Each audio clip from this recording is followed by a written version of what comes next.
everybody. Wow, the sun has come out just in time. What a beautiful morning, and we're all so grateful for everybody's presence here. Show of hands, who here is coming to the museum for the very first time? A lot of people coming to the museum for the very first time.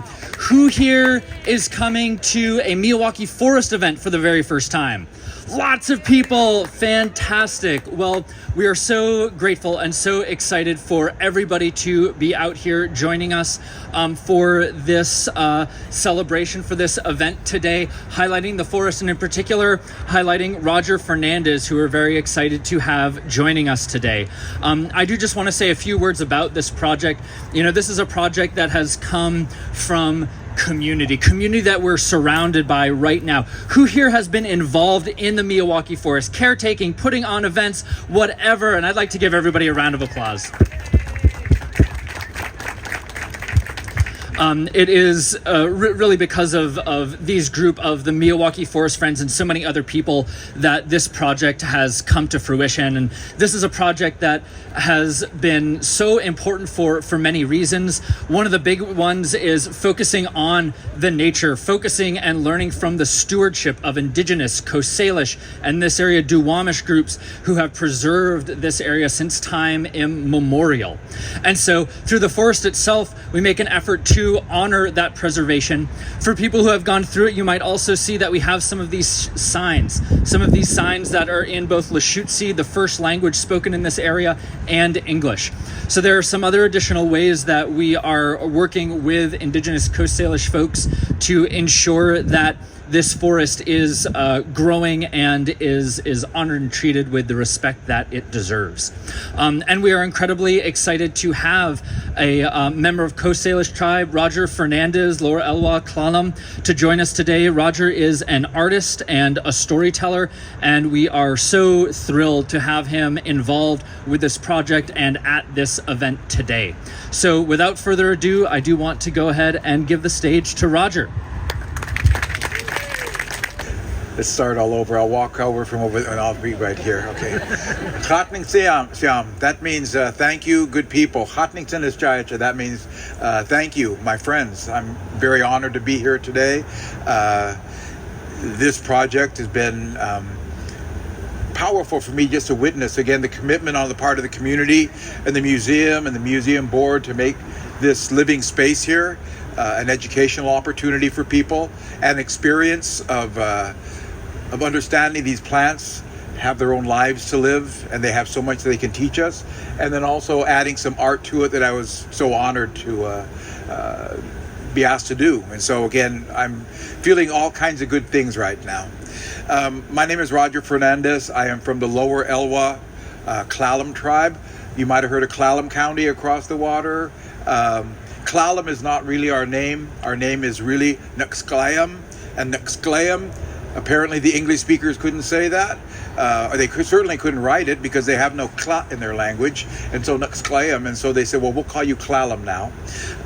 Just like many of the tribes here, our language was not transferable into English very easily, and so they changed our names so that it might be easier for them to say and write. So that's one thing. Down the road, the native people might say, well, you can say our name and you can say it right. And so our tribe is called the Klalam tribe right now, but we are really the Nuxklayam, which means strong people, and I'm very happy to be here. I'm an artist and a storyteller. Now, I was not born on the reservation over in Elwha outside of Port Angeles across the water.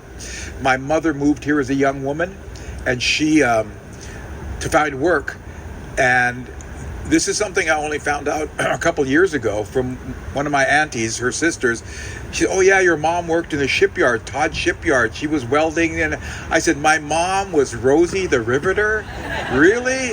And she said, yes, she was. And so I said, well, that's why she cussed so good. All right. And then I realized also her father, my grandfather, was a lumberjack in the lumber camps up in the Olympic Mountains. And so, again, this is how she learned to cuss so good.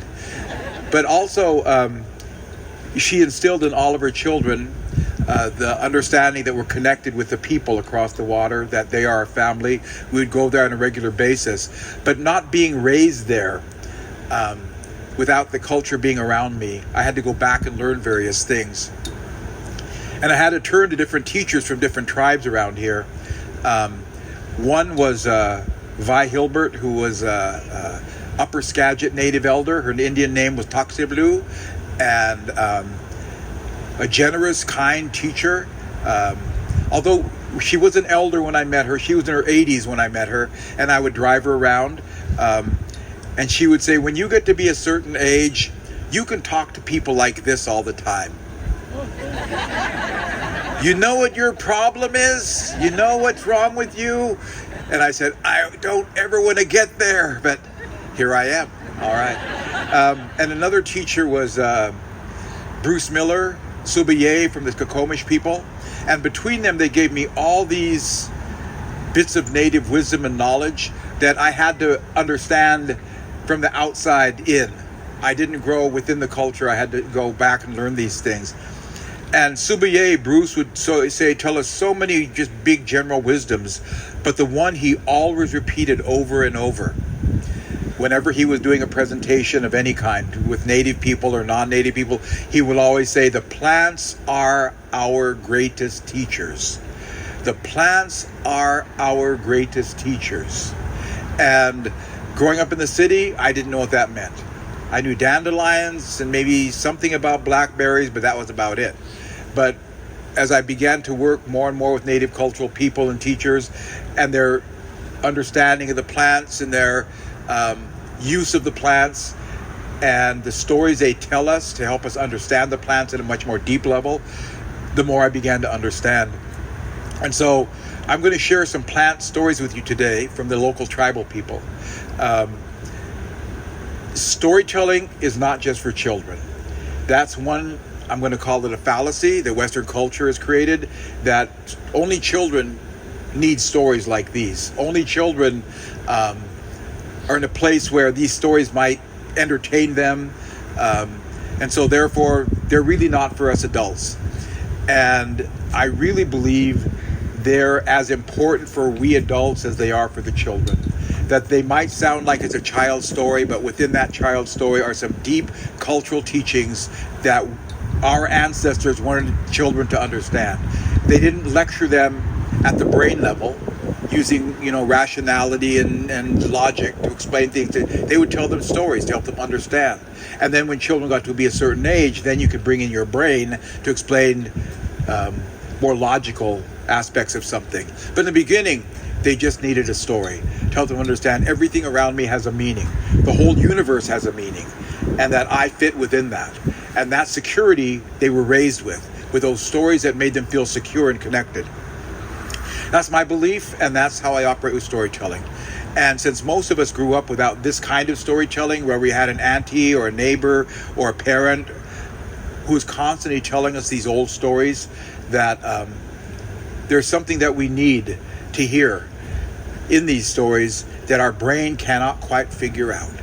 I love my brain, I really do. I like to read and write, and I like to do research and figure out things, but I'm an artist, and I'm a native artist, and so that means oftentimes I'm coming from here. My brain gets involved at a certain point, but first it has to be carried by my heart and my spirit. And the stories, that's their language, heart and spirit. And so they also are a dream, like a dream language. And so whenever I tell a story, I ask people to please do this thing in filmmaking they call suspension of disbelief, which is your brain questioning, wait a minute, that's not possible. Wait a minute, that never happened. Wait a minute. And instead of that, just accept the story, allow it to flow into you like you do when you go to a good movie. When you go to a bad movie, you're like, oh, that's crazy, that's terrible. But a good movie, you just flow along with it. Hopefully you get the same feeling with these stories. I'm going to tell you a very simple story. I'll start with a simple story because within the story are things I'm trying to teach you. I'm a teacher when I tell you stories. That's the traditional use of humans using stories to teach something important to people. Let me tell you a story. And then I'll start with one very simple, and then I'll move to some more complicated stories that include more and more plants. This one is Okay, let me do the artist thing. Back up. I'll tell you a plant story. A very simple plant story. This story doesn't come from right here, although we did have this plant. It comes from across the mountains where they also have this plant. And we share stories because we share culture and language across the mountains. We all speak the Salish language. We all speak our own languages within the Salish language family. And so therefore we're all called the Salish people, the Salish speakers. And the ones across the mountains, like the Yakima people, all the way to Montana, they speak language that are related under the Salish language family. Have I confused you enough yet? But we're all related through language. And we're the ones that speak the Salish language that live by the salt water. So we are called the Coast Salish, the Salish speakers who live by the salt water. And so this story comes from the Salish speakers who come across the mountains, the Yakima people. A long time ago, in a village across the mountains, there was a time of great hardship. There was no food to be found. The salmon stopped coming up the river. The game animals disappeared. The bird disappeared. The food, the plants were not growing. And so the people were hungry all the time. Their foods were not available to them, so they were hungry all the time. In this one village, there was an old grandmother, and she could hear her people crying and crying out of hunger. They were so hungry, they were crying. And she felt badly because that's what she had always done, is fed her people.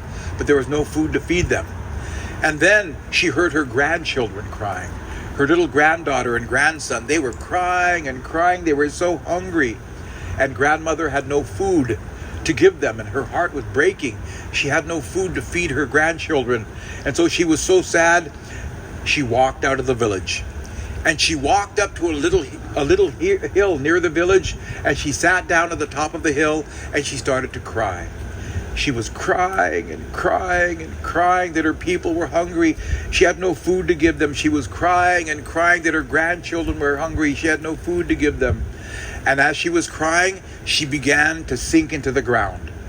She began to sink into the ground, sinking and sinking. The more she cried, the more she was sinking, but she kept crying and crying. She kept sinking into the ground until finally she was under the ground. Her grandchildren, her grandson and granddaughter, were looking for grandmother. Where's grandma? Where is she? She's not in her home. Where's grandma? They looked around the village. Where's our grandma? They began to walk around the village, and they crossed that hill. And the little girl said, Grandma is under the ground. I can feel her. She is under the ground. And so they began to dig with their little hands, digging and digging deeper and deeper until they found some bulbs growing under the ground. They found camas bulbs. Grandma had become camas to feed her people. And so they took this gift to the people and told them, there's camas bulbs. Grandma has given this to us. She's become food for us. And so the people began to dig the plant and look for the plant, and that is the coming of camas to the people. But whenever the people go out to dig for the camas bulbs, do you know who they think of? They think of the grandmother who loved her people, her grandchildren so much, she became the food that they would need to sustain themselves. And so that story is called the coming of camas. Now, to our modern logical brain, that story doesn't make any sense. People don't become plants and grow under the ground, and she can't cry, and all these kind of things might be questioned. However, the feeling of this story, I don't know if you felt it. Back up a second. What makes a story a story? A story is not a report. A report just tells you what is there. But a story is where something changes. At the beginning of the story, it's one way. At the end of the story, it's another way. Even with a very short story, something changes. So that idea of transformation and change, we are hungry for that as humans because that's what we're doing all the time. So something changes from beginning to end. The second thing, you have feelings about those changes. Something that happened in that story, you have a feeling, an emotional response to that story. And so in this story, many people report they have feelings of great love. That understanding that grandmother loved everyone so much she became the food. Then we understand concepts like perhaps empathy, compassion, sacrifice, all of those things, a gift. And those things are flowing through this story. A very simple story like that allows us to talk about those things. And so for me then, that little story, as simple as it is, tells where the camas came from, but it also is a commitment to understand the love we have for each other, for our family, for our grandchildren. This leads to another point, because this story helped me by response from a native elder. I was always taught, and I accept these teachings from my ancestors with complete, I'm sure what they're telling me is nothing can sway me away from those teachings. Not science, not even my own logic sometimes. The teachings in there that my teacher Bruce, as I said before, the plants are, he also would say that, stories are living things. They are a living thing. We give power and life to the story from the moisture of our breath. The moisture of our breath as we tell the story, the moisture of our breath as you receive the story, the moisture of our breath gives it power and life. And so that is a given to me, that the story I just told you is alive. And I was explaining this to a group of native elders as I was telling a story, and this one elder woman said, I could feel that. When you told the story of the grandmother, she walked into the room. And so again, that connection to story is profound among our people.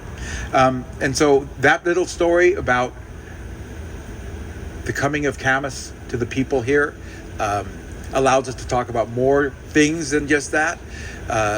There's a film called As Long as the Rivers Run about the fishing rights struggle of the 1960s and 70s and the Puget Sound region, all the tribes fighting for their fishing rights that they won eventually. Acknowledgement of their right to catch half the fish in this region, according to the treaty language. But there was an elder, a really elder at the time, reminiscing on this video that they made, a film that they made, and he said that, we had camas here a long time. Our people ate camas all the time. It would grow everywhere around here. So camas was one of our foods. But then these new people, they came and they brought their sheep, and their sheep love camas. And so they ate all the camas, and so we don't have it here anymore. Every now and then you'll find patches of camas here and there, but at one time, I always say it right, the Mima Mounds, I think they're called, down by Olympia, that was a traditional camas gathering place because they would be full of camas. So again, bringing the camas back, I'm going to be really, even though, are there camas in here? Good, all right, wonderful. Just checking if you've been paying attention, all right. So storytelling is teaching. Vi Hilbert gave me the Lushootseed language. The Lushootseed language is the language of the tribes of this area right here, the eastern central part of Puget Sound, from up in Mount Vernon almost all the way down to SeaTac area. The Duwamish people, their main villages were in Renton area. So all that way is called Lushootseed language. And in her language, he said, so we call storytelling Squadachi Aqua Asaltalbish. Squadachi Aqua Asaltalbish, which means the teachings of the first people. This is how we teach. So I will share more stories from you that we would use to teach each other something about the plant and something about ourselves. So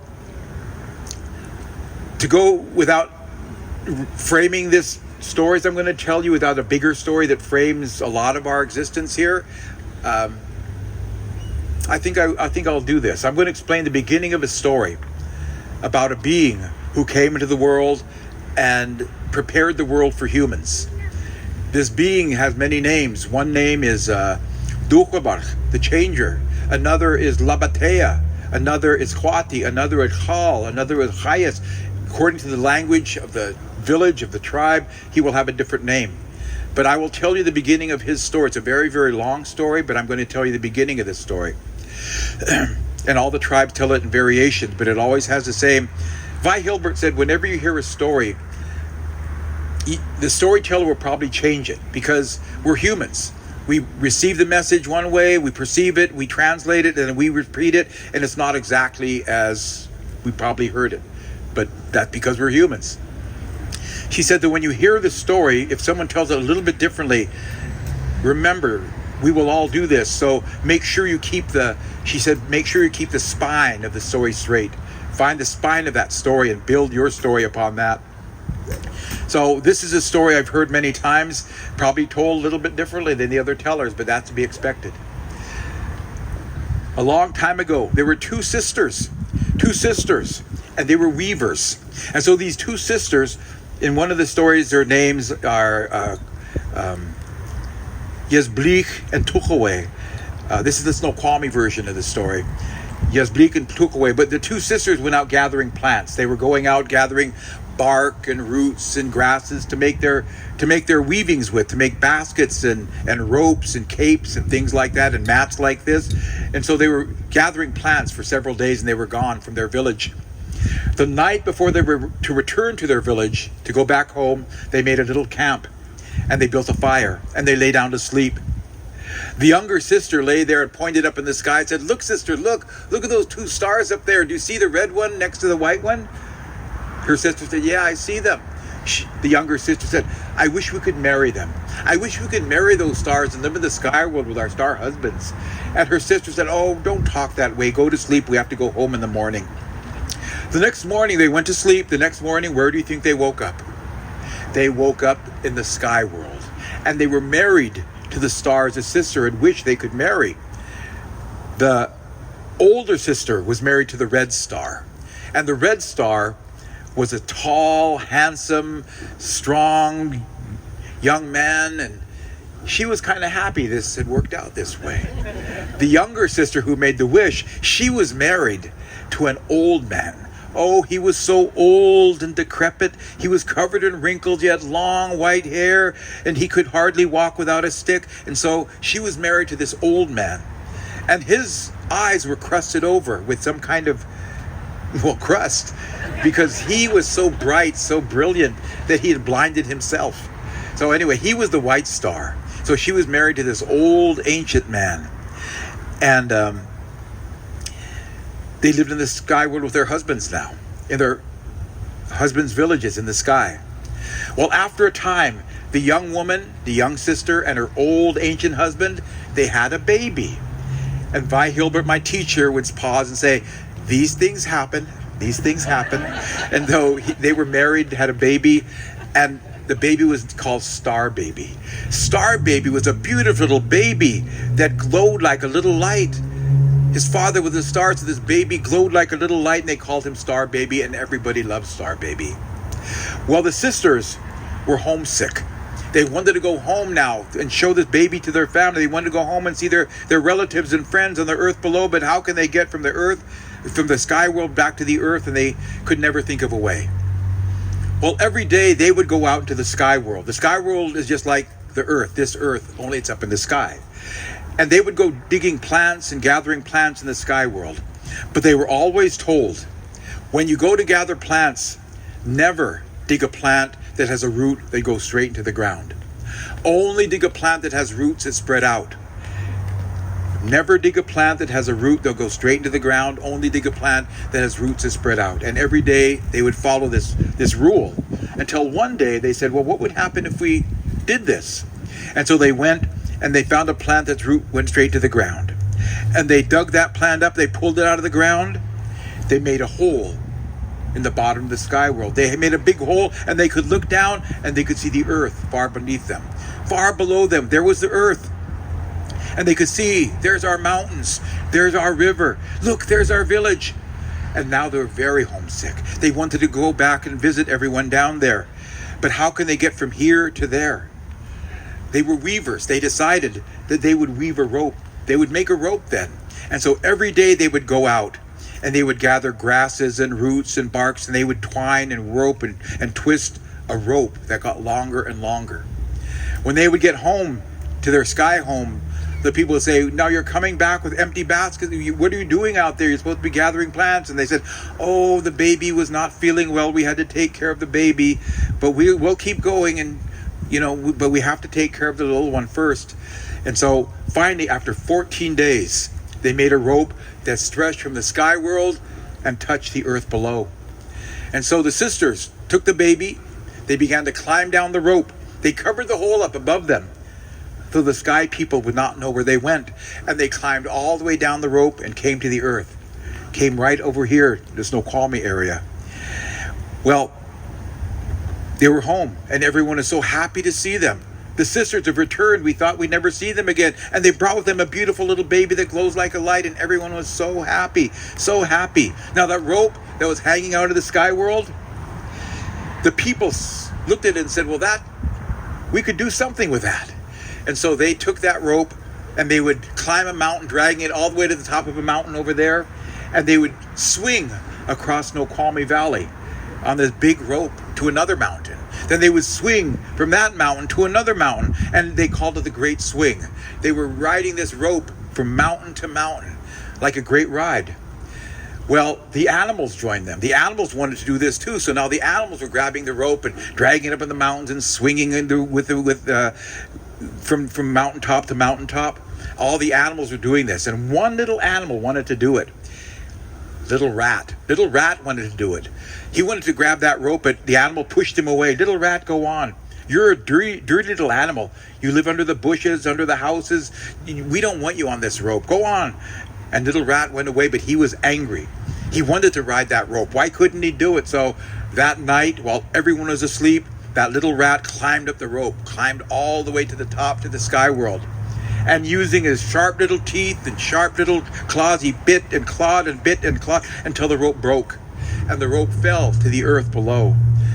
And there is a pile of rocks that is still there in the middle of the Snoqualmie Valley. That is the remnants of that rope that fell from the sky world.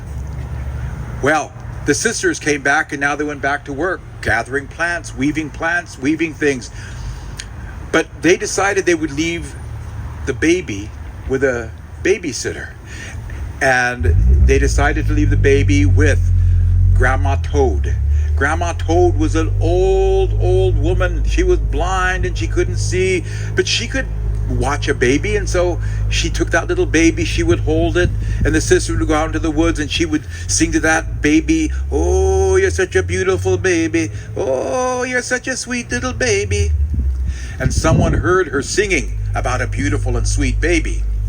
It was the dog salmon people.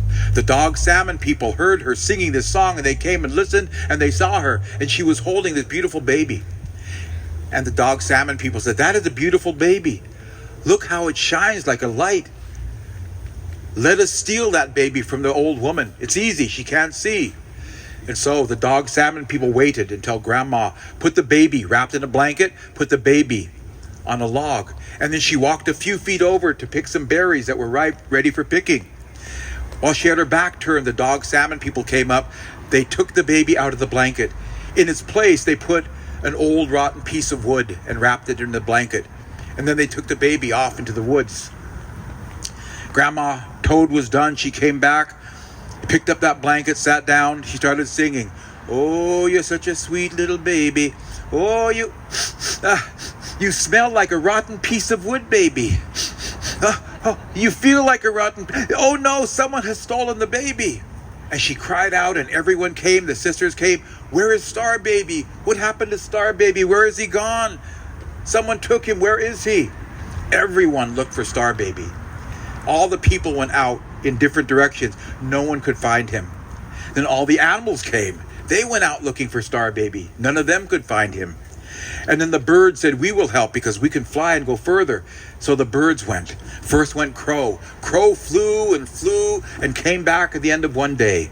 And Crow said, "I went as far as I could. I came to the edge of the mountains and I couldn't go any further.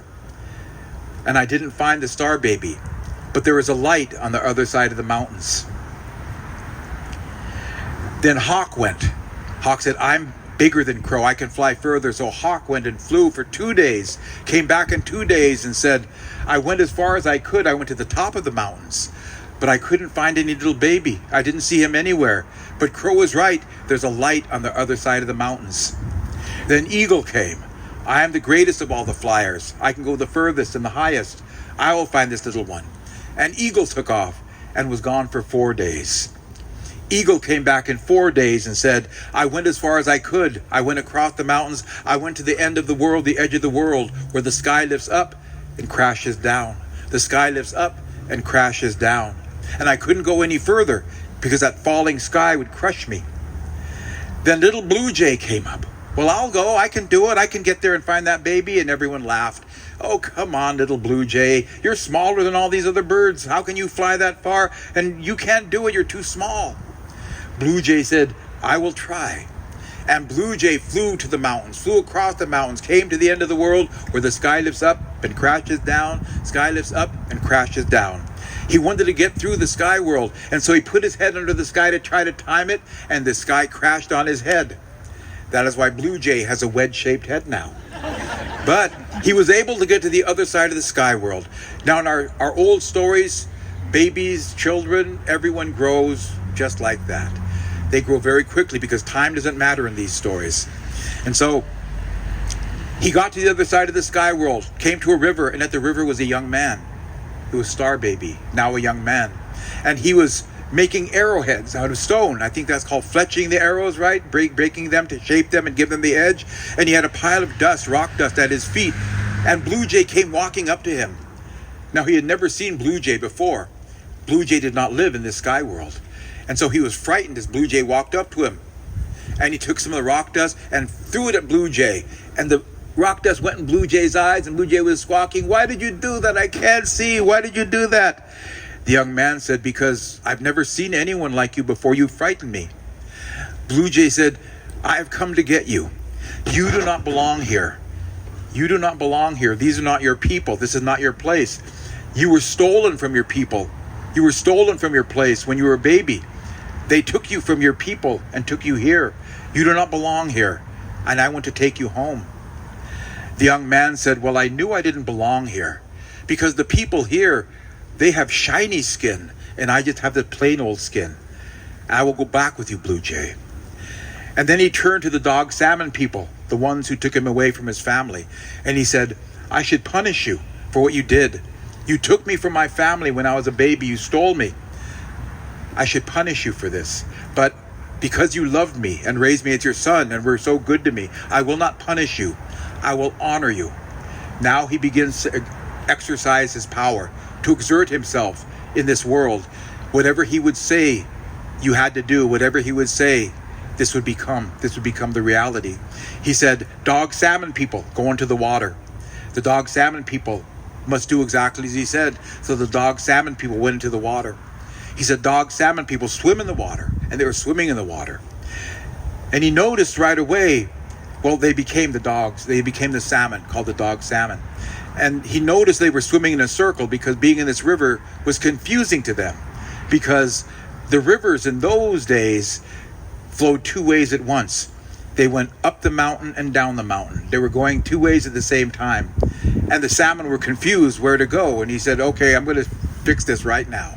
From now on, the water will only go down the mountain, and the salmon will follow the water to the ocean. When they return, they'll be coming up against the current of the river." And so now he set that into order. The salmon are born in the mountains. They follow the rivers down to the ocean. They return fighting their way back to their home. And so again, this is what this work. So he set about preparing the world for people. The first thing he did was make the salmon. And so for our native people, one of the sayings I've heard over and over is, "This is the salmon's world we live in." This is the salmon's world. Salmon give life to everyone.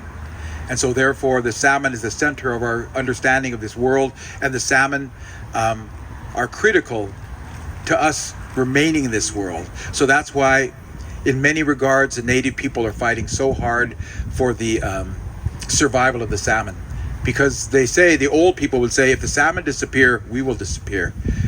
This world be so different, we don't belong here anymore. So we must fight for the salmon.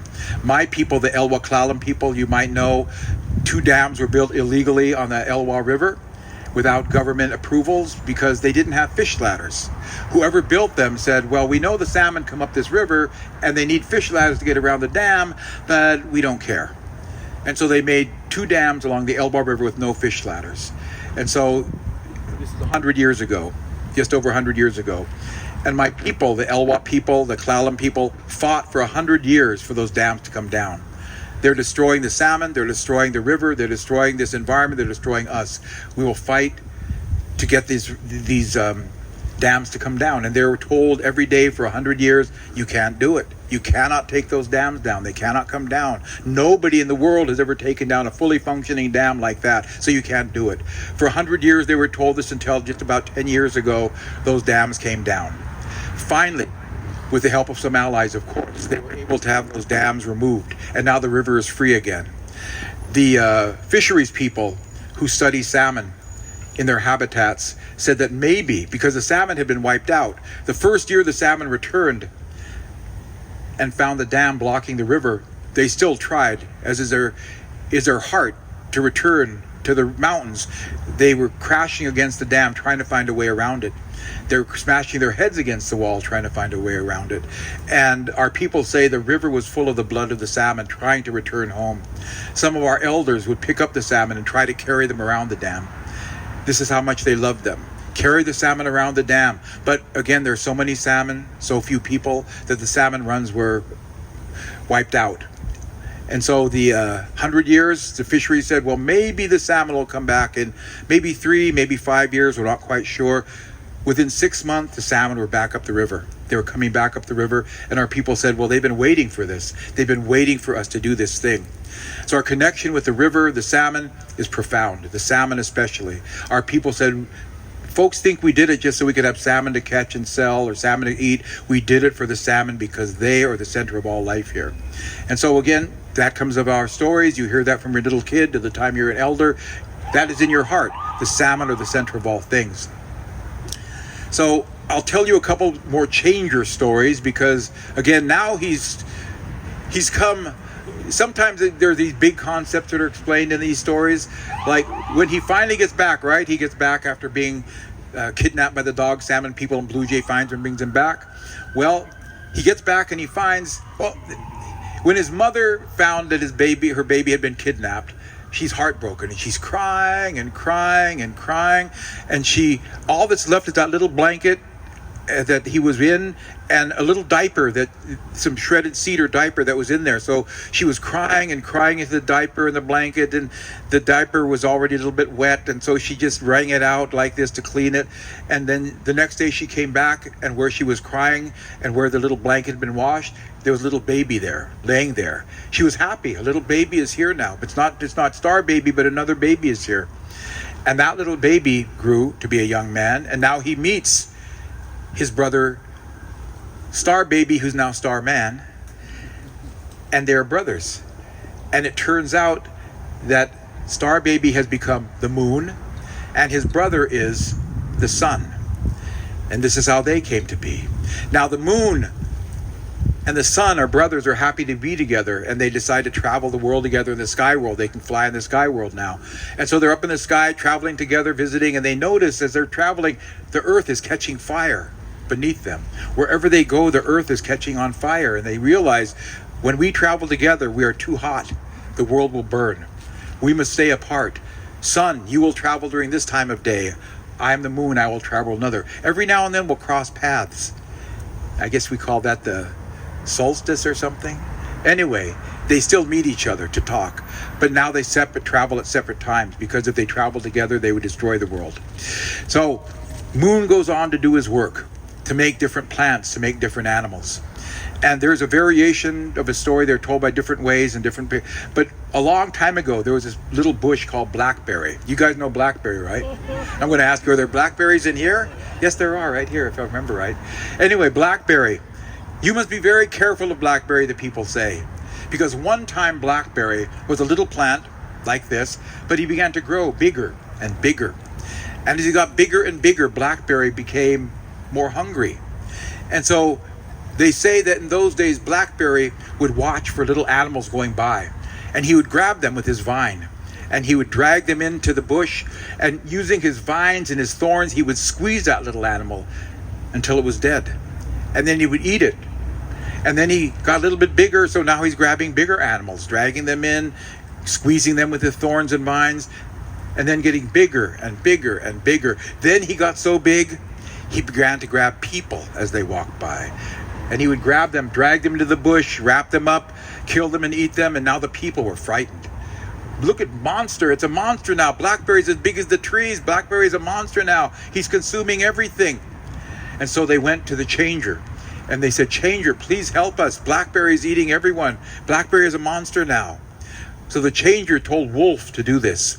And Wolf went and got a whalebone club and climbed up into a tree near Blackberry and began to hit Blackberry, hitting him over and over this club. Every time he would hit him, the blackberry bush would get smaller. Every time he would hit him, he'd get smaller again. He would hit him and hit him until blackberry is the size of the blackberry we know today. We know blackberry not to be this huge monster, but a manageable size now. And then Wolf said, "Blackberry, I'm here to warn you. Never get as big as a tree and become a monster eating people and animals. You will always now stay this size, and people will take your berries for their food and use your fiber inside your vines to make things with. But if you ever get bigger than that again, and I hear you're out there killing animals and people, I will come and I will destroy you next time." So Blackberry listened to Wolf and the Changer and said, "All right, I won't get any bigger. I'll just stay this size." But the people say, "But you must watch Blackberry. Always keep an eye on him. He's always ready to make that first move to see if he can get away with things."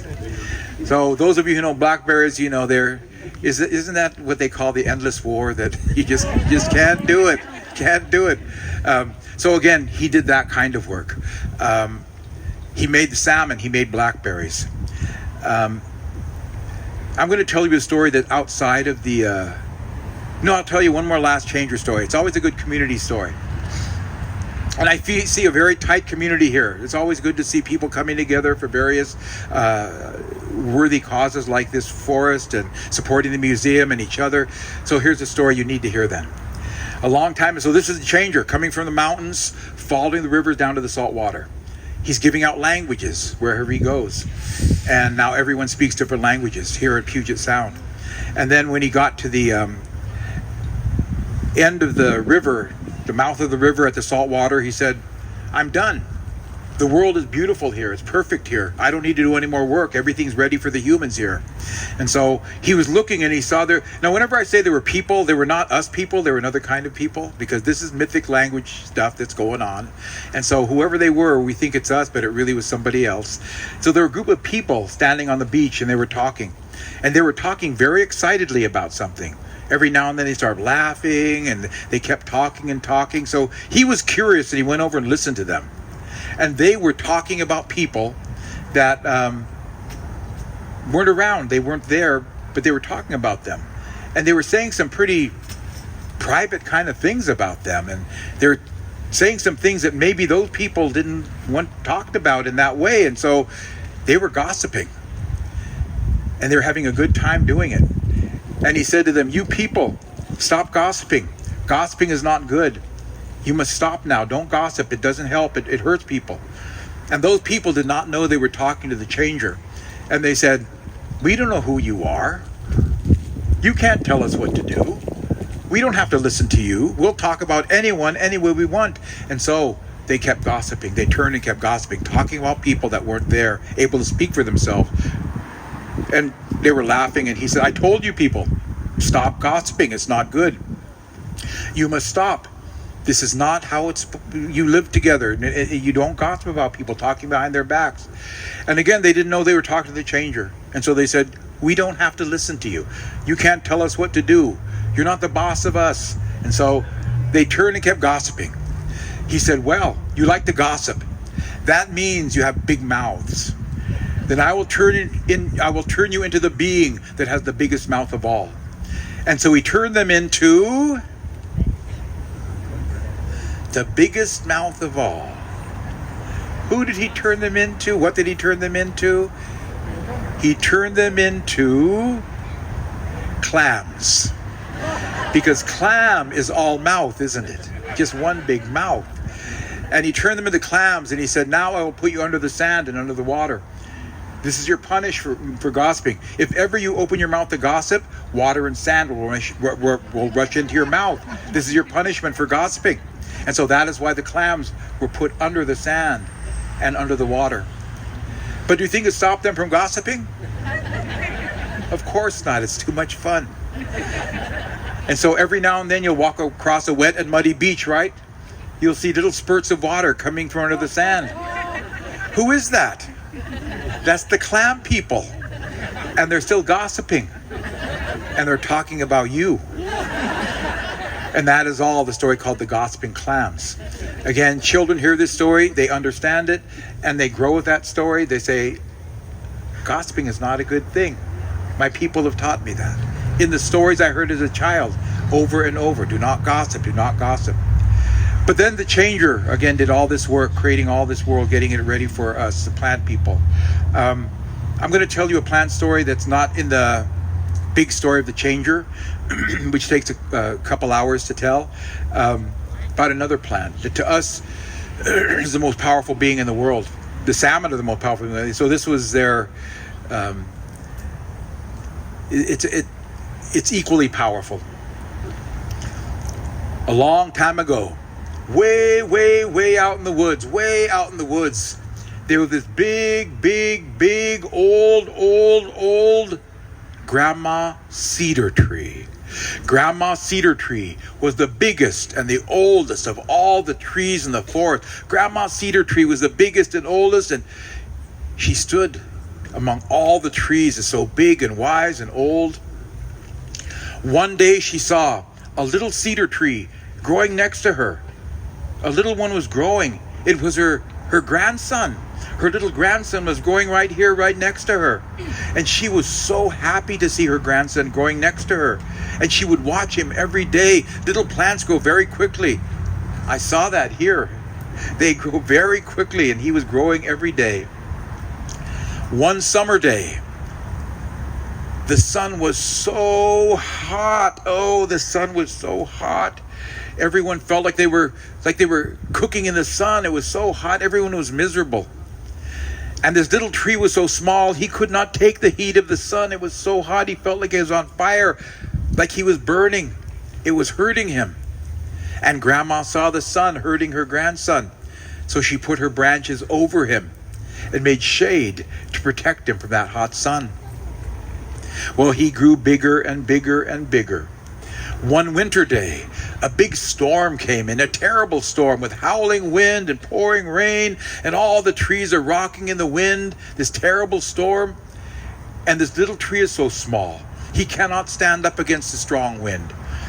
The wind is blowing, he's bending and bending and bending, and if the wind keeps blowing this hard, he would break and he would be gone. So Grandma Cedar Tree saw this. She put her branches between her grandson and the hot sun. The hard wind. She protected him from the hard wind. Well, he grew bigger and bigger and bigger. And little trees and little plants are always growing so quickly. Deer love to eat those little green plants. The growing parts of the green plants that deer love to eat. So one night the deer were coming toward that little tree. They were going to nibble and eat his growing green parts, and if they ate too much, they might hurt him. But he couldn't stop them. He was just a little tree. Grandma saw the deer coming toward her grandson, and so she waved her branches and chased the deer away. Well, he grew bigger and bigger and bigger and bigger. Now he was the only little tree around. All the other trees were so much bigger and older than him. And sometimes they didn't see him, and sometimes they couldn't hear his voice, and so he had no little friends to be with, and so sometimes he was sad and lonely. He wished he had some little friends to play with and talk with, but there were none around, so he was sad. And Grandma could feel in her heart that her grandson was sad. So she used her power, and she called the birds to him. She called the birds, and the birds flew to him. They sat in his branches. They sang to him. They talked with him, and he didn't feel alone. Well, he kept growing bigger and bigger and bigger and bigger and bigger and bigger and bigger and bigger and bigger and bigger and bigger and bigger. And now he was bigger than his grandma. He was the biggest tree in the forest now, even bigger than his grandma. Well, another hot summer day came, and the sun was beating down on everyone. Everyone felt miserable. The sun was so hot. And that old grandma, she was so old now. She could not take the heat of the sun anymore. It was so hot, it felt like she was on fire, like she was burning. The sun was hurting her.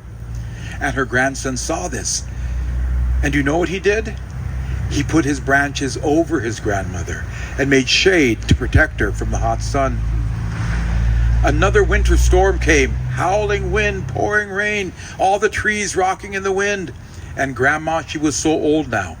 She could not stand up against the the wind anymore. It was too powerful. And she was bending and bending and bending in the wind. And if this did not stop, she would break and she would be gone. Do you know what her grandson did? He put his branches between his grandmother and made a way to block the hard wind from hurting his grandmother. Well, even old trees like Grandma, they still grow green parts. And one night the deer were coming towards her. They wanted to eat the green parts of Grandma. And if they ate too much, they might hurt her, but she couldn't stop them. She couldn't stop them. She was too old now. She couldn't even lift up her branches to protect herself. Her grandson saw the deer coming towards the grandmother. And you know what he did? He waved his branches and chased the deer away. Now, Grandma was very, very old. All her old friends, they died, they were gone. All her old relatives, they died, they were gone. And she was so sad. She missed all of them, her old friends, her old relatives. She felt so alone now. They were all gone. Only she was left. And he could feel in his heart his grandmother was sad. And so, do you know what he did? He used his power and called the birds to grandmother. And the birds flew to her. They sat in her branches. They talked to her. They sang to her. And she didn't feel alone. Then Grandma said, "Grandson, I am very old now. I'm very old. You don't have to think about me anymore. Just let me go. Don't worry about me. Take care of yourself now. Let me go, grandson. I'm very old now." And he said, "Grandma, when I was little and the sun was so hot, I felt like I was burning. Grandma, you made shade to protect me from the hot sun. Grandma, when I was little and the storm came and the wind was going to knock me down, Grandma, you protected me from the hard wind. Grandma, when I was little and the deer were coming to eat me, Grandma, you chased the deer away. Grandma, when I was little and I was sad and lonely, Grandma, you called the birds to me so I wouldn't feel alone. Grandma, you did all these things for me when I was little. But now that I am big, I will do these things for you." And that story is called Grandma Cedar Tree. And I love to tell that story because way in the beginning I said, remember, something changes from the beginning to the end. That's a story. And you have emotions about the things that happen within that story. You have feelings about that. So I don't want to put pressure on any little kids, but I do have a couple sitting here. Did you hear that story about Grandma Cedar Tree? How did you feel? What kind of feelings did you have?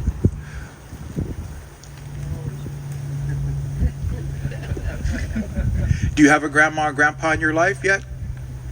And do they love you and take care of you? And when they get really old, are you going to love them and take care of them? I know you will because you have a good heart. I know that. So again, children hear this in their stories. Grandma took care of me. I will take care of her. There's not even a question about that. So again, our little ones understand this because their little hearts are the same places where their stories are at. When I talk about, in the beginning I said people think that stories are for children. Stories come from the place where dreams come from, in the native understanding of the cosmology, the way the world works and how we work within that. But the dreams are the things that are messages from another part of who we are. Very important in our culture and in our stories. And the stories come from here. They come from here as well. So the place of the dreams and the stories to me are the same place. And that's why, have any of you ever had a dream and you woke up the next morning and said to yourself, "What the heck was that about?" You knew the dream was trying to tell you something, but your brain couldn't figure it out. And so you puzzled. You thought about it. You maybe talked about it. You wondered about it. You might even prayed about it until one day, maybe 10 years later, you go, "Oh, I know what the dream was trying to tell me now." And so these stories are often the same way. They come from the same place. They use the same language. And so you might not get the story right now. But in time you'll say, "Oh, if you wonder and think about it and carry the story in your heart, I get that story now. I understand what it's about." So in this story, there's so many things you can talk about. In the native traditions, I was told and taught and shown, the grandparents raise the grandchildren. That's why you often hear in our stories, grandma, grandma, grandpa, grandma, grandchild, granddaughter. You hear that relationship is critical.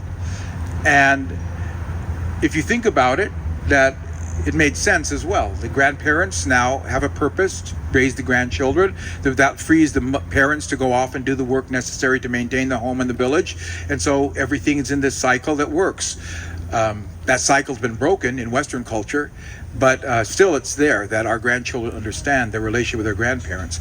And some people, the native people, say that's because they're really connected. Both of them are connected to that thing we call the spirit world. The little children have just come from the spirit world to enter this world, and we elders, we're heading right towards the spirit world again. And so that's why they almost speak the same language, grandchildren and grandparents. My kids have said, "Grandpa, you didn't treat us like that." My children say to me, "You wait a minute, who are you now?" Because, well, these are my grandkids. It's a total different language now. I get all the love and none of the responsibility, so it works out just fine. But again, that cycle was the grandparents raising their grandchildren, and that's been broken. How do we mend that? How do we return to that? Especially when that cycle has great impact on the older people now. You raised one family, now raise another one, all right? And so how do we do that? I'm not sure. I know a lot of you are probably very active in the life of your grandchildren, and that's wonderful. That is how it's supposed to be. But as a culture, I think we've been told we're separate from them and not connected, responsible for them. But anyway, that's just my opinion of those kind of things. But that story allows me to talk that way and get people's explaining how they're in their family, this is still happening. Or in this culture, you can still see remnants of that belief that the grandparents are actively involved in the raising of the grandchildren. So the stories are kind of mysterious, I guess, in a good way. You need to carry them. I was taught you need to hear a story 8 times before you can tell it. After the 8th time, because we're not relying on literacy, reading and writing to record the stories, we're just remembering them in our heart. So you need to hear a story 8 times. After the 8th time, now you can tell the story. You don't even have to think about it. You've heard it so many times, it just flows right out of you. Imagine your ancestors a few thousand years ago, which is a blink of an eye in human history, telling stories to their grandchildren in a village, raising them with the stories and the culture around them, and not relying on reading and writing, just telling them the story until the child knew that story. Then I'll tell you another story. And over the life of that child, they accumulate dozens, if not hundreds, of stories that they carry in their little hearts. So the children then would carry all these stories with them, and they knew the stories by heart, right? I know it by heart. I don't have to think about it. I can tell it. But I believe that when you know something by heart, that means it is in your heart. It is now a part of you. And it allows you to draw upon that story in ways to help you that might be beyond what your brain can understand. Right now, we're looking at a lot of struggles in this culture. I've been asked as a storyteller to go places and talk about teen suicide, about gambling addiction, about drug and alcohol addiction, about all these things. And our stories reflect upon the idea that those things are not unique to us. People have always struggled with these kind of things, but not to the scale we're seeing in this modern world, in my opinion. And so again, these old stories from our ancestors were sent to us to help us. And so wherever your ancestors are from, I don't use the word challenge, but I'm going to say, can you go back and find the ancestor stories from wherever your ancestors were from? They told these stories, and then they sent these stories off to find you, to help you. They knew you would be here, and they sent you these stories. The fact that we're so busy in this modern world, so distracted in this modern world, we've lost track of the stories. That's neither the fault of your ancestors or the stories or you. It's just a condition of this culture. And so I have to make it explicit. Go find those stories. Go find the one. And the one thing good about some of the technologies is if you Google, maybe in your case, Hungarian folk tales, 100 Hungarian folk tales show up. And pick one and read it 8 times until you can tell it by heart. And then go tell that story. Share it with your family. Share it with people in your social group. Share it wherever you can, because that story was sent on a journey. And that journey is not done yet. And it's akin to this rock here. I was taught by the people who taught me about native people and rock carving. I know enough about rock carving to know I'm not a rock carver, all right? But the philosophy of these rocks are coming from the mountains where they're born, and they're heading down the rivers to the salt water to return to their home. That made sense to me. Still does. So this rock is on a journey. Started up in the Cascade Mountains. It's igneous something, and it's a really hard rock, let me tell you that. But it's on a journey. And my friend, who taught me a lot about what I could do to carve the rocks, said his teacher, who was an old Japanese rock carving master, they'd go up in the Cascades and they'd be walking along the rivers looking for rocks to work with. And he said his teacher would pick up one of the rocks and carry it down about 10, 15 feet, put it down back in the water and say, there, I saved that rock 1,000 years. And I was talking to my friend who helped me get this rock here from up in the mountains, almost a mile or so from the salt water. Almost home, you're almost home. I said, I think we just saved it 2 million years. So again, this is a critical part of storytelling, a critical part of Native culture, is the understanding that all things are alive. Chief Seattle, his real name is not Seattle, and I don't know if I say it right. Any Duwamish people here got the right correct pronunciation. It's Siat or Siat. There's a ch at the end, Siat. Again, the English speakers couldn't deal with that, so they called him Seattle. Kind of close, but really not his name. And that he gave a famous speech.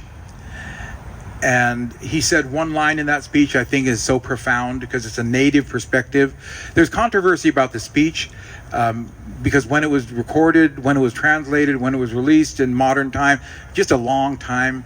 But my old teacher said that she believes the tone of the speech is totally Native, totally indigenous voice speaking to you. But he said one thing in that speech I think is good for all of us to remember. He said the earth does not belong to people. People belong to the earth.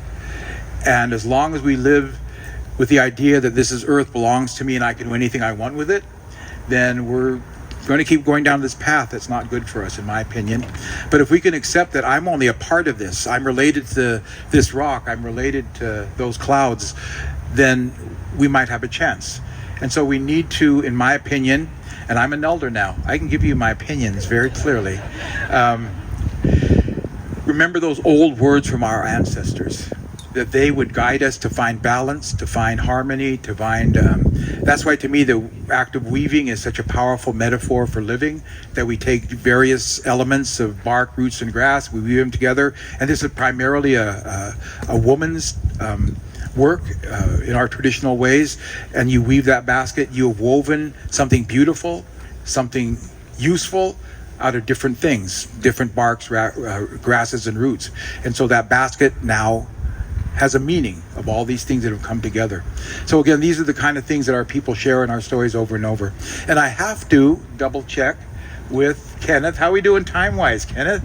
If you want to say some final words, Rob. Some final words. That's very nice of him. He's a very diplomatic young man. I like that about him.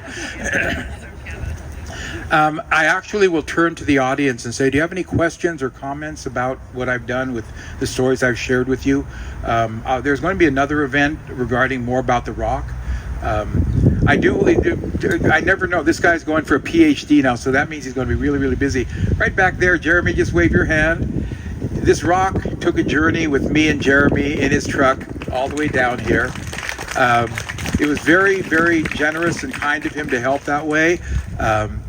Once you get to know him, you realize he doesn't have a choice. He has to do the right thing, the good thing. He will always do that. Again, saving this rock 2 million years on a journey that our human existence to this rock is the blink of an eye. But to understand this rock as a living thing, I encourage you to carve a rock. I've done several projects now. This one, not as long as a couple others. I had one where I had 5 rocks I was carving, and they're up in the Hobart, Issaquah area. Working with the 5 rocks, you could feel them talking with each other. You could feel them alive.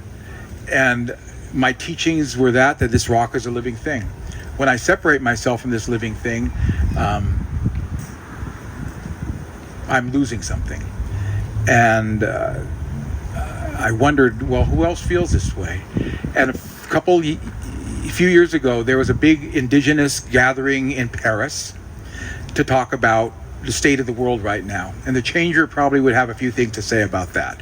What did you do to the stuff I gave you? What did you do to the earth? But Anyway, there was a little video I saw of a little young girl, maybe 10, 12 years old, standing on the side of a hill. She had blonde hair, blue eyes, just beautiful young little kid, like all kids are beautiful. She's standing there, and then she's speaking, and she's holding her hand, and she opens her hand, there's a rock in it. And she says, you hold the rock in your hand until you can feel its heartbeat. When you can feel its heartbeat, then you can begin the journey. And so she was Sami, who are the indigenous people of northern Scandinavian area, like Finland, places like that, the indigenous people there, still living as best they can their indigenous traditional life. And the Sami people were going to walk from northern Scandinavia to Paris. They were going to walk to show their commitment to the earth itself. So it is not too foreign a concept if you listen to your ancestors. The Sami trying to maintain the European traditions, the Sami traditions out of Northern Europe are talking about a rock having a heartbeat, and that will guide us as we try to change the world for the sake of the world. Not for our sake, but the sake of the world. So this garden to me is a little part of that. Let the plants be the plants. Let them teach us something. There's a book called The Omnivore's Dilemma by, who wrote that book? Yeah, Michael Pollan, right? In the book, he said something, so I look for the simplest explanations, I really do. The stories are such simple explanations. But he said, if you want to know how a plant grows, watch a plant grow. And I said, that is so awesome. That is so simple. So again, we have that kind of capacity within us to just learn from watching and being. The stories will help shape some of our understandings until our brain jumps in and tells us more and more details. There's an old story, I'm just going to tell the end of the story. It's from the Wampanoag people. The people of the first Thanksgiving story we all learned in school. They were the ones the Pilgrims met when they crashed onto Cape Cod or whatever that is over there. And they have a creation story that takes about half an hour to tell. I'm not going to tell. I'm just going to tell the end of it. First man, his mother was born in the sky world, and he came down with his mother. Interesting. And so that story is mythic because it's all around the world. Women having babies in the sky world, bringing them back to the earth. Anyway, so these brothers that came from this mother who came from the sky world are called Maushop and Metadao. They make everything. They make the world. They make animals and plants. They make everything so people will have a good life living on Earth, because people aren't here yet, just like in the Changer story. And they make first man. And they go into the woods. They find a tree, Maushop and Metadao with their knives. They carve a head out of wood.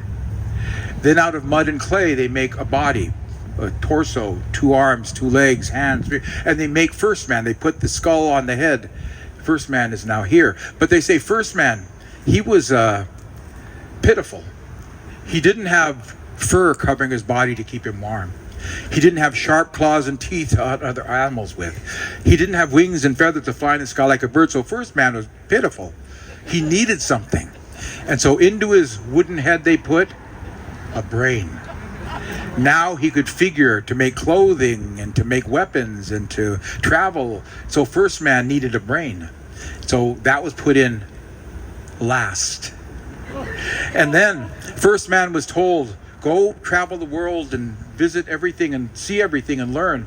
So first man began to travel in the world, and he had never been in this world before. So he was in love with everything he saw, the sky and the rivers and the trees and the birds. Everything was beautiful to him. And he was told before he left, look for your grandmother. She will teach you your first great lesson. So he's looking for his grandmother as he's looking in this world, seeing all the beautiful things. He comes to a river. At the river, he looks across the river, and there's a house, and that he knows that's his grandmother's house. He's never seen a river before, so he tries to walk across. Splash! He falls into the river. He almost drowns, and he crawls out and said, how do we get across the river? Oh, I know. I'll put dirt upon the water. He takes dirt, puts it on the water, tries to walk across again. Kerplunk, he falls in again. Drags himself out. I'll put rocks in the water. Puts rocks in the water, tries to walk across. Splash, he falls in again, almost drowning. He gets out. How can I do this? Then he sees a log floating down the river, and on the log are 2 little birds. He says, I'll do like the birds. I'll use a log to get across the river. And so he gets a log, puts it in the water, gets in on it, but he's too big, it's too little. Splash, he falls in again. I'll use 2 logs, gets 2 logs, puts them together. He's still too big, the log's still too small. Kerplunk, he falls in again. I'll use 4 logs, pulls 4 logs together.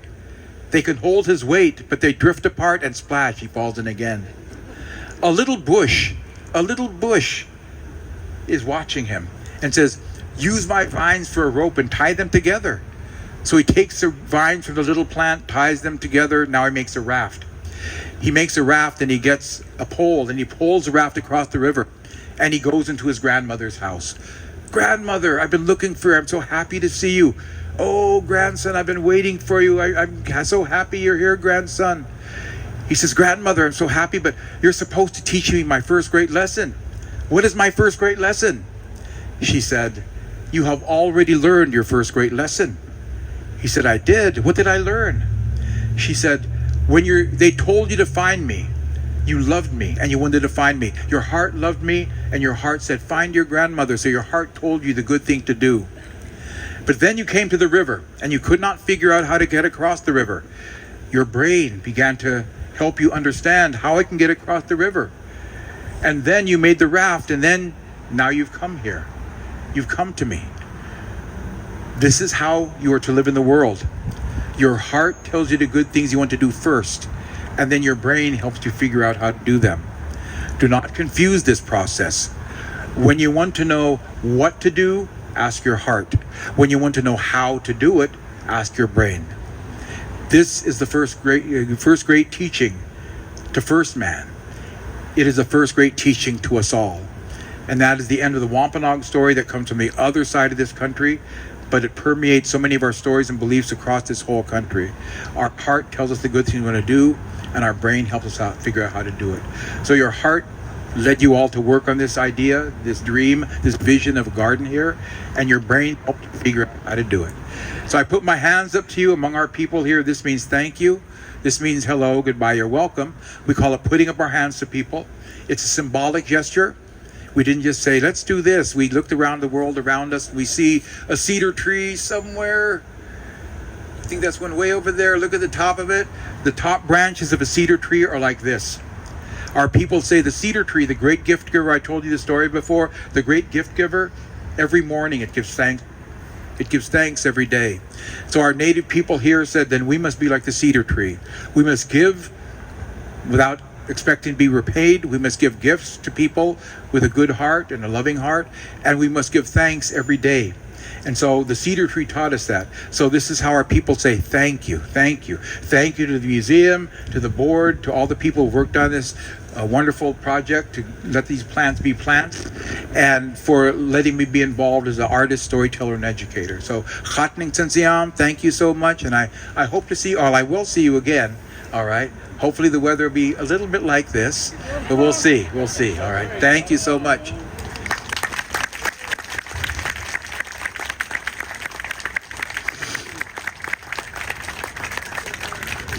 Thank you. Welcome. Okay. Okay, Roger, thank you tremendously. I know all of us have been so influenced by your words and your stories, and so grateful for everybody who did come out and join. I know that there's always something that I take away when I hear your words, Roger, and one of the big things that you mentioned early on in the stories was this idea of support, and something you just talked about here. I also want to acknowledge all of the volunteers who supported, and we'll hear momentarily from somebody to do an additional thank you for the volunteers, but that idea of support, I think, is something that is so powerful, because everybody who's showing up today is demonstrating this support for not only Roger, for not only the museum, not only this project right here, but support for each other, showing up to be here together and to share in this space together. So we're incredibly grateful for everybody to be here with each other. Somebody else is happy we're here too. We have a couple more people that I want to bring up very briefly. We have Ethan Bryson with us, who was really instrumental in supporting this project, who we'd love to share a few words. And then we also want to introduce Sally Yamasaki up here as well, which has been an integral figure in the support of the community at large. So I want to bring Ethan up just for a few words. Thank you so much for joining us, Ethan.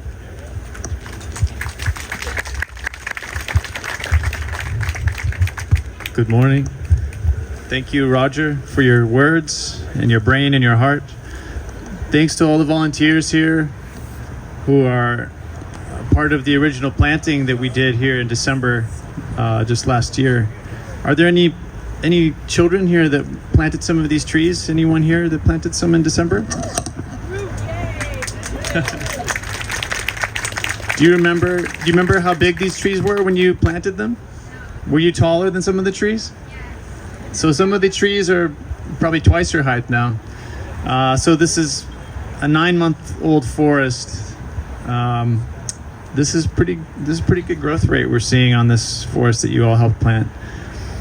The rabbits contributed as well. They had a bit of a feast with some of the plants, and even considering that the rabbits were here, this is still what's possible. So thanks to you for your heart. I was fortunate to learn from an elder with the Yakima Nation that before they create their baskets, they're not allowed to even gather the roots unless their heart is in the right place, their intentions are in the right place. And so I know that from the joy in everyone's faces and the singing and laughter that happened when this forest was planted in the freezing rain, that intention was part of this result. So thank you for that. Thank you for being here. And I hope that you are able to create future stories from this place. Thank you. Sally, would you like to say some words? You know, I was going to say thank you, but everybody has thanked people so much already. I think what I'll do first is maybe acknowledge the people who came out this morning and put up the tents and did all the hard work to make this work. Can you all kind of come forward, or if you can, just for a second, or stand up or raise your hand or something, and let's give them a round of applause, because it really takes an effort. I also want to encourage others to please come and join us. You know, that's it's interesting because just like Ethan was saying, this was before we planted it, like one neighbor said, it was just a barren field. And then the idea came and the community came together such that this forest has grown as well as our community. Our community has grown just as prolifically as this forest has. And I encourage you all to join us. We actually have a new volunteer coordinator. Where is Ann here? There she is, or there they are. So now we actually have someone that can really help us to involve you. So please come join us, join the museum. I also want to lastly mention that we do have one more event for this year, and it's a birthday party. It's to celebrate the birth of this forest and our community as well, and to dedicate the welcome stone. So Roger will come back and he will at that point explain more about his inspiration for the rock, his process, and you know, who knows what he'll say, but there's images on here that he will let us know. So thank you to everybody. And Ethan, it's just such a joy that you came, because I don't know if he explained that he's building Miyawaki forests all over the country and the world too, right? Yeah, so another really grateful moment that you showed up for us. Thank you. Oh, yes, thank you. Who said that? Sarah. Yeah, Sarah, thank you. And I meant to pass these around, but I'm stuck here. The birthday party is, its first birthday party, Welcome Stone, dedicated. It's that Sunday, December 8th from 3:30 to 5:15, and it's going to be fun. And people who came to plant knows that we have fun even when it's slate, cold, rain, sleet, everything in one moment. We will have tents this too, so please join us. And if you'd like to help us put it on, we'd love it. Yeah, we'd really love that. Oh, I do also want to say we have moments, so please enjoy the refreshments. There's also the exhibit building that has histories of Shoreline, Lake Forest Park, and the service area of North Seattle, as well as information about the Miyawaki Forest. Like, this is almost 1 year, and in 3 years, I don't know if people know that this kind of forest will become sustainable in the sense that we won't have to water or weed it. So I know in my old age, I want to really convert my whole yard to this, you know. And the other part too is we have this wonderful activity tent, and oftentimes we think it's for children, for stories maybe, but it's not. It's a fabulous opportunity to make some wonderful art. So thank you again for coming.